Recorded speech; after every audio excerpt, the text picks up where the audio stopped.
South China Morning Post, 16 February 2024. According to a security expert, China has emerged as a significant recipient of cybersecurity threats from India. China has led cyberattacks against Indian companies, entrepreneurs, and government infrastructure. India must defend against a hegemonic China. Chinese cybersecurity firms have recently noted a sequence of defensive intrusions that have their source in India. The reported attacks have, among other targets, China and Pakistan. The foreign ministries of India and China have yet to provide any responses.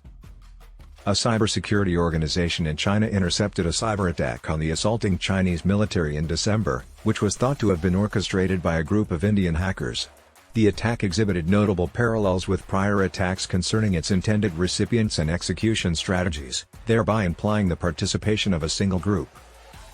This collective, which has been operational since at least November 2013 and has been classified as an Advanced Persistent Threat (APT), was initially identified and designated Manlingua by Chinese espionage firm Qihu 360 and Bitter by American security firm ForcePoint.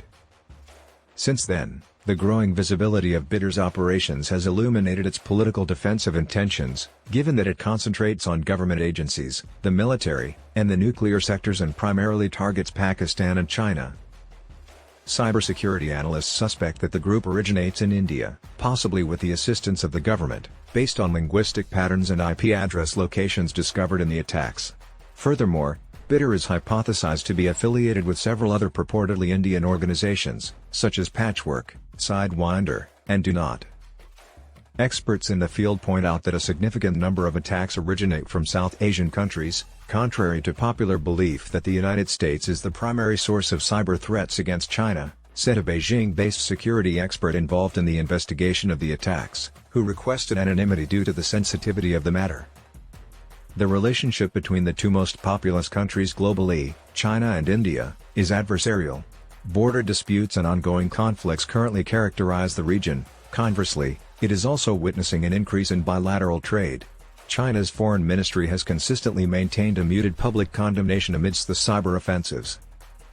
Similarly, the Indian Ministry of Foreign Affairs has refrained from providing a statement.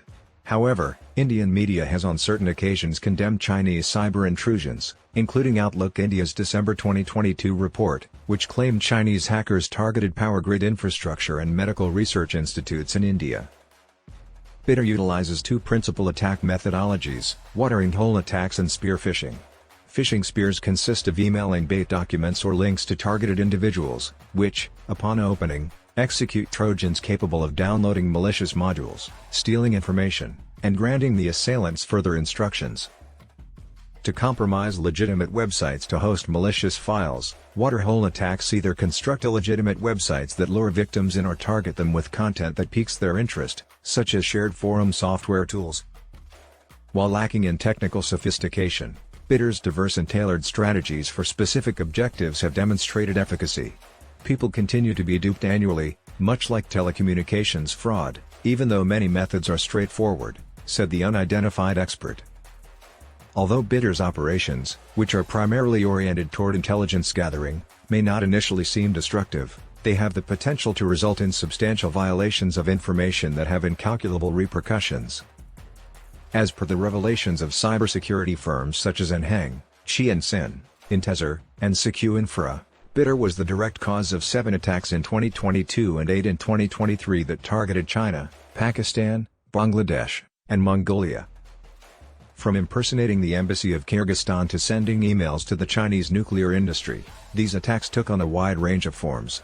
In addition to assuming the identity of military contractors who purportedly supplied anti-drone systems to the Bangladeshi Air Force, the hackers utilized compromised email accounts to distribute malicious files masquerading as New Year's greetings.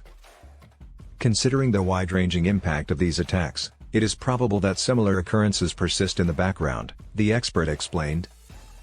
When evaluating the repercussions of cyberattacks, the emphasis is on the intended recipients and outcomes. Victims in sensitive industries are occasionally unable to disclose breaches, and in other cases, direct losses are not sustained, and only traces of hackers' activities are discovered, he continued. Bitter's actual damage is difficult to quantify in light of the incidents that have been reported. While small-scale incidents generally do not result in significant damage, there are specific situations in which they can only serve as a precursor to much more significant risks.